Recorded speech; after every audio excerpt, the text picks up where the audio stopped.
里大家过得好吗？欢迎回到我的频道。那今天要带大家一起跟我到日本，看看我5天的旅游里面呢都吃了些什么。那因为我姐姐住在日本的关系，所以我每一年大概都会至少去日本至少2次。然后在旅行上，我不是个 J 人，所以通常我不会在旅行前先规划好，就是一定要去哪，然后几点要出现在哪，午餐吃什么，晚餐吃什么。通常都是当天看心情，然后看晃到哪里，然后就随机的打开 Google Maps 看看附近有没有什么评价高的好吃的地方。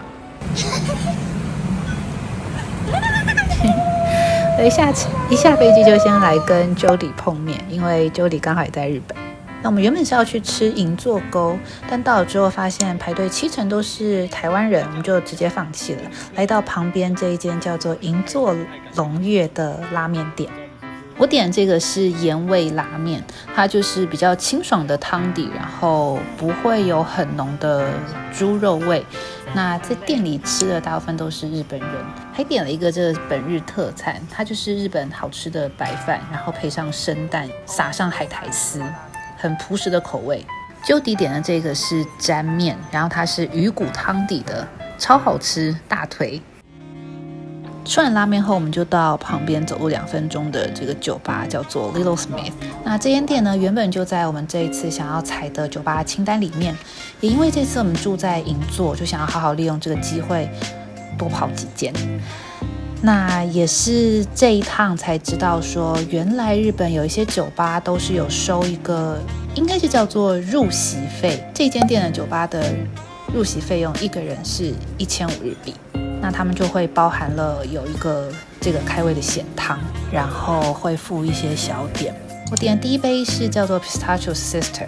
这一杯我真的是大推，我拜托大家一定要来喝喝看。它就是新鲜的开心果，然后直接在现场磨碎之后混到这个酒里面，所以一边喝都还喝得到开心果。那这个是奇异果口味的，当天有请他酒稍微加少一点点，所以这杯真的喝起来就超像新鲜果汁。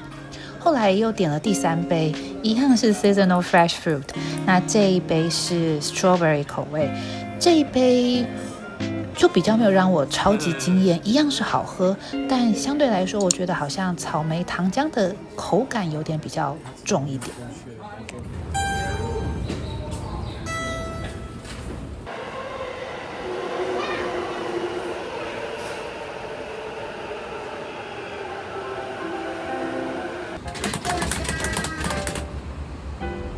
第2天呢，我们跑去奥涩谷去采一些咖啡店。那这一趟所有跟咖啡相关的，我会放在下一支影片哦，所以大家可以期待一下。那这间店呢，就在某一间咖啡店的旁边，我们看到它外面挂着台湾味，我们想说好啊，就来吃吃看看到底有没有够不够台湾。那外面排队在等的人都是日本人，还有蛋noodle。有没有人会跟我一样，就是如果到了国外旅游，然后你进到一间店，发现这间店都是当地人，你会觉得自己好像一定是探到了一间超好吃的在地的口味。那我们点的这个，我们点了一个小卤肉饭，它的卤肉饭我觉得绝对不是我们台湾习惯吃到的卤肉饭口味，但是很有家里可能妈妈甚至是外婆煮的这种卤肉饭的家乡口感。然后这个麻婆豆腐我就蛮惊艳的，它的豆腐超级嫩，然后你并不会感觉到上面的这个酱辣油感太过的腻口，所以吃起来是非常下饭。那这间店应该是有每个人的低消，我们在猜可能是1000日币，所以最后我们就是有被要求需要再多点一个东西，那我们就点了杏仁豆腐。最后呢，这间店也有卖一些周边商品，我买了一件 T 恤，这间店推哦。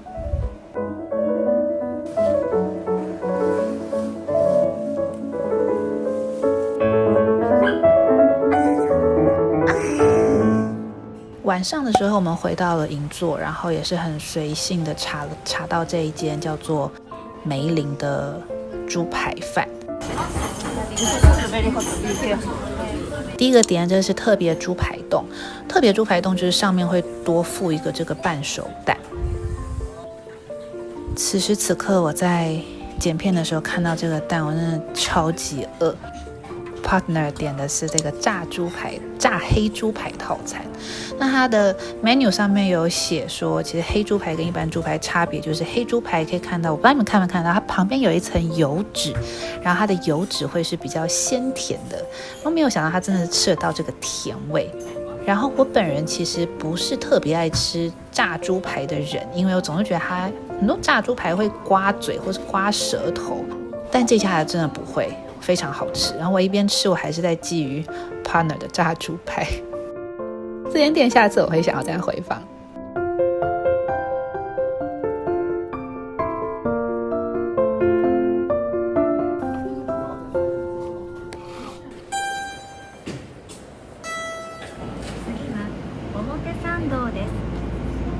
第3天我就没有记录太多我吃的东西，因为第3天主要跑了大概有5-6间咖啡店。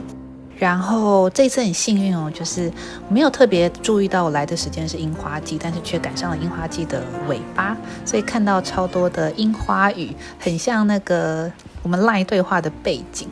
超美的。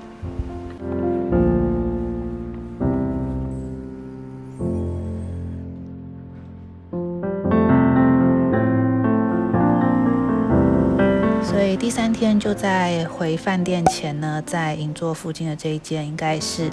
草莓大福很有名的老店，就买了超多的甜点。当天就是店员一直在推荐买这个季节限定的，我其实不知道它叫什么，但反正就有3个口味，我们就都各买了1个。那这个其实就有一点像是台湾的草仔粿，我自己觉得啦。然后还有一个青梅大福，这个青梅大福我超级爱耶，就是它是酸酸甜甜的口感，然后皮很薄又不会太 Q， 一定要吃吃看。那这一趟呢，这个草莓大福我大概吃了有3个，真的是吃好吃满，然后皮不会过 Q， 中间的草莓还非常的 juicy， 然后红豆泥的甜又不会把草莓的味道盖掉。再来就是这3个小的，它比较像果子吧。那第一个呢，这个应该是可能像草饼口味的，中间就是很细致的红豆泥，但是这3个果子的皮就比大福要稍微硬一点点。黄色的这个叫做甜味噌，我有点吃不习惯，因为我的脑袋里会觉得这类的果子就应该要是甜的，但是甜味噌呢，它还是带一点点咸味，味道有点特别。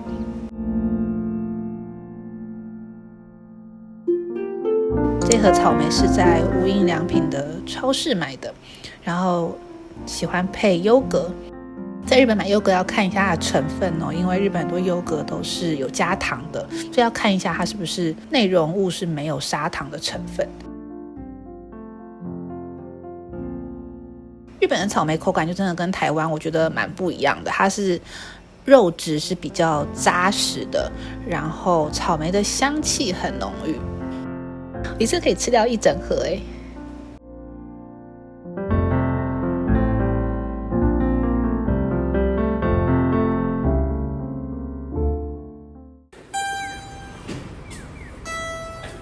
第4天天气很好，然后我们跑来这一区，非常多外国人。路上经过这间果汁店，然后因为很可爱，很多人在买，所以我们也就进去买了1杯。只能说它的口味就是非常的健康，成分呢就是有一些红萝卜啊、凤梨啊、姜黄啊、生姜啊等等的，你们应该可以想象吧。后来又经过了这间 Truffle Bakery， 这间大推我很喜欢耶，但因为没有内用座位，所以就买了一个盐可松，然后就出来边走边吃。我觉得很惊艳的地方是，我以为它只有松露盐，但是原来它中间的内馅它还有一点点松露酱，所以一口咬下去的时候，松露的香气非常非常的明显，然后面包体很柔软，喜欢。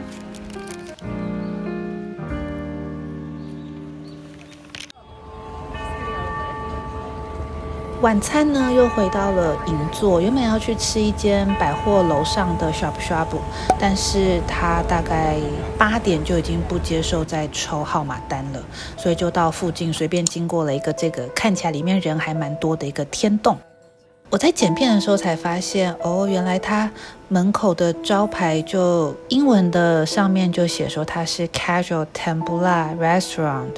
所以呢，那也就难怪我当天吃起来也觉得它的风味算是蛮 casual 的。那这间店呢，我觉得就是如果时间比较晚了，然后你找不到餐厅吃，不知道吃什么的时候，可以来试试看，不然就可以先跳过。我觉得它有点像是天洞版的 Sukiya， 没有不好吃，但就好像不需要特别来。那这是我们在东京的最后一个晚上，所以当然不会错过 bar hopping。这个走廊我们当天大概走了8次，就为了要找这一间酒吧 Folklore。它的招牌真的太不明显了。那这是一间以清酒底为主打的调酒吧，里面有2个小桌子的座位跟大概8位的吧台席。那点的这一杯呢，它叫做苦杏，他们有送上这一杯的清酒的底，然后我觉得我直接喝这个清酒的时候我非常的喜欢，因为它的酿造的发酵的香气很浓郁，然后口感上还是带一点点灼灼的米浆感，我很喜欢。但当它变成调酒的时候，有一点点好像并没有再加分加上去，有一点可惜。然后当天因为我们喝完一杯喝得很快，然后就要走了，所以呢店员后来一直来问我们说 Is everything okay？ 然后我们就说 Everything's fine， 我们只是想要赶快再赶去下一间店，然后他们就最后有再送上这个小点。那我们去的下一间店呢，就是据说如果有在酒吧跑跳都会知道的 Molly 桑开的酒吧。那我们去的这一间是 Molly Bar Grand， 它是在银座的第2间分店。那一样有入席费，所以一样有开胃的咸汤跟小零食。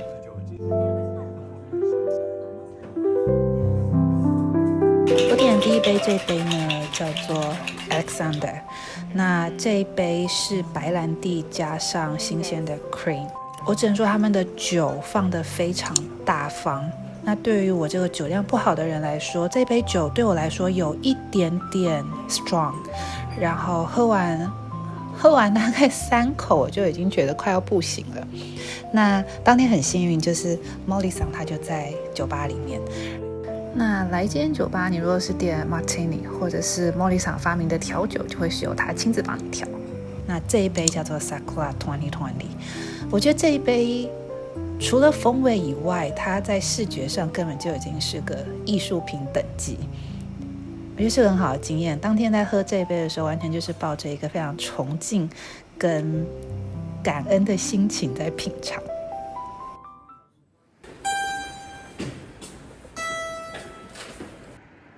最后一天，因为我们的班机是在傍晚，所以就把握最后时间来到银座的无印良品来补货。到1楼的时候就看到有这个 Bakery and Coffee， 我们就想说来试试看。